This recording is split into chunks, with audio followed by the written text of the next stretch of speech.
Teka lang, paano ko naman malalaman kung siya na nga yun? Ang sagot dyan ay mararamdaman mo sa iyong puso. May hugot sa life. Paano tayo? Siguro kung tayo talaga, tayo.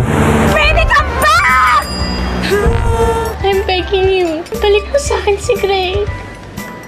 My words of wisdom.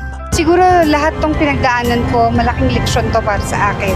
Kahit simple lang po buhay natin, dapat pinagmamalaki natin to.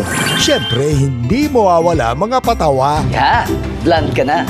Pwede ka na gumanap ng James Blunt. This week, we're giving you more reasons to be happy and entertained. I-ready na ang mga sarili for another adventure at movie marathon. Kasama kami at ang best news, lahat invited at lahat ito for free. Kaya sumama na mag-relax at mag-enjoy dito lang sa Pinoy Movie Day. Every day at this time sa iHeart Movies. Experience all the feels.